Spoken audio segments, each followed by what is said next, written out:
Sejam bem-vindos ao canal Falando Sério.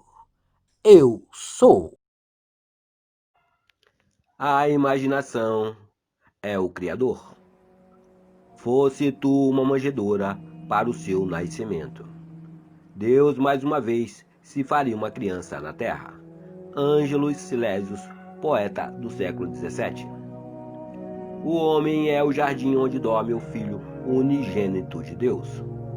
Ele desperta este filho elevando a sua imaginação aos céus, cobrindo aos homens a altura divina.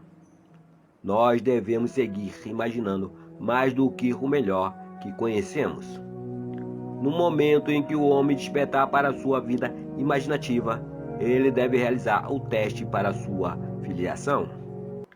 Pai, revele o teu filho em mim. James Montgomery. Isto agrada a Deus, quem me separou do ventre de minha mãe e me chamou pela sua graça. Gálatas 1, versículo 15.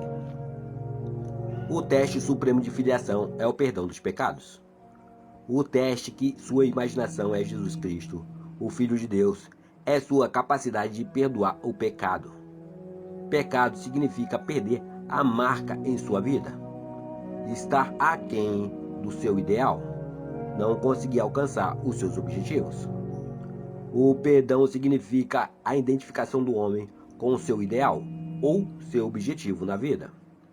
Esta é a função do despertar da imaginação, o seu supremo triunfo, pois ele testa a capacidade do homem de adentrar e comungar com a natureza oposta do seu estado. Que diga o fraco, eu sou forte. Jó 3, versículo 10.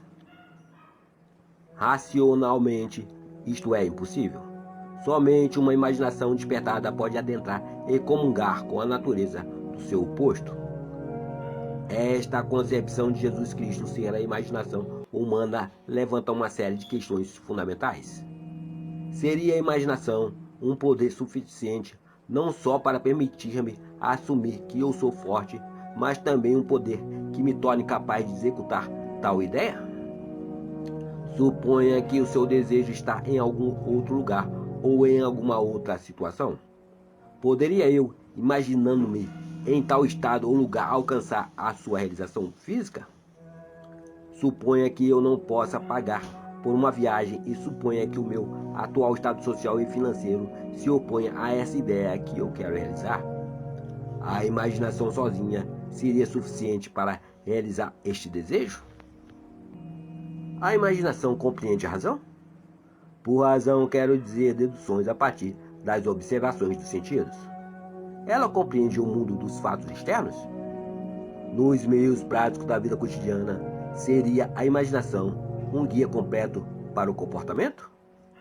Suponha que eu seja capaz de agir continuamente com a minha imaginação. Ou seja, suponha que eu sou capaz de manter o sentimento de ter o meu desejo realizado. Minha suposição se manifestaria em um fato?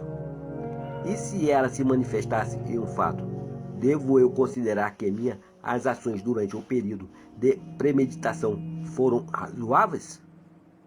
Minha imaginação é uma energia suficiente não só para assumir o sentimento do desejo realizado, mas também é por si só capaz de encarnar uma ideia? Depois de assumir que eu já sou o que eu quero ser, devo eu continuamente me guiar por ideias e ações razoáveis para o cumprimento da minha imaginação? A experiência me convenceu que uma suposição, mesmo que falsa, se for mantida, resultará em um fato, e que a imaginação contínua é suficiente para todas as coisas, e todos os seus planos e ações racionais nunca compensaram a minha falta de imaginação contínua. Pois não é verdade que os ensinamentos do Evangelho só podem ser compreendidos no âmbito da fé? E que o Filho de Deus está buscando sinais de fé nas pessoas em todo momento, ou seja, a fé em sua própria imaginação? Não é essa a promessa? Tudo quanto em oração pedides, tenhas fé que já o recebestes, e assim vos sucederá. Marcos 11, versículo 24. Isso não é o mesmo que dizer, imagine que você será, e você será? Por acaso, não foi em um estado imaginativo que Moisés perseverou como quem vê aquele que é invisível? Hebreus 11, versículo 27. Não foi no poder de sua própria imaginação que ele perseverou? A verdade depende da intensidade de sua imaginação, e não dos fatores externos. Fatos são frutos que testemunham o uso ou desuso da imaginação. O homem se torna aquilo o que ele imagina. Ele autodetermina a sua história. A imaginação é o caminho, a verdade e a vida revelada. Não conseguimos assimilar a verdade somente com a mente lógica. Onde o homem natural dos sentidos vê um broto, a imaginação vai crescer uma rosa. A verdade não pode ser abrangida somente pelos fatos. À medida em que despertamos para a vida imaginativa, descobrimos que imaginarmos uma coisa é o mesmo que criá-la, e que um julgamento verdadeiro não precisa estar em conformidade com a realidade externa a quem ele se refere. O homem imaginativo não nega a realidade do mundo exterior, da manifestação sensorial, mas ele sabe que é no mundo interior da imaginação contínua que está a força pela qual o mundo exterior da manifestação sensorial é trazido à realidade. Ele vê o mundo exterior e todos os seus acontecimentos como projeções do mundo interior da sua imaginação. Para ele, tudo é uma manifestação da atividade mental que se passa na imaginação do homem, mesmo quando o homem razoável e sensorial não está ciente disso. Porém, ele percebe que cada homem deve tornar-se consciente desta atividade interna e observar a relação existente entre o mundo interior causal da imaginação e o mundo exterior sensorial dos efeitos. É maravilhoso descobrir que você pode imaginar-se no estado do seu desejo realizado e escapar das prisões construídas pela ignorância. O verdadeiro homem possui uma imaginação magnífica. É este ser que deve ser despertado. Desperta tu que dormes, e levanta-te dentre os mortos, e Cristo te iluminará. Efésios 5, versículo 14. No momento em que o homem descobre que a sua imaginação é Cristo, ele realiza atos que, neste nível, só podem ser descritos como milagrosos. Mas somente quando o homem sentir a Cristo como a sua imaginação, ele passará a ver tudo em sua pura objetividade, sem qualquer relação subjetiva.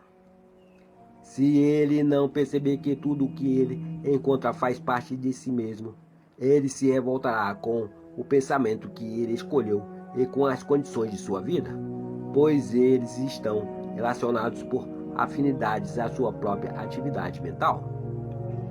O homem deve acreditar firmemente que a realidade se encontra dentro dele e não além dele.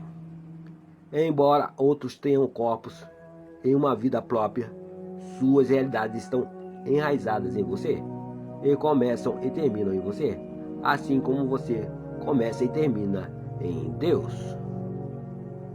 Não fostes vós que me escolhestes, ao contrário, eu vos escolhi a vós e vos designei para ides e dardes fruto, e fruto que permaneça. Sendo assim, seja o que for que pedires ao Pai em meu nome, ele o concederá a vós. João 15, versículo 16. Narração Cidinho de Assis. Curtam, compartilhem, se inscrevam em nosso canal e não deixe de acionar o sininho para novos vídeos como este. Muito obrigado, meus amigos. Fiquem com Deus, a sua consciência.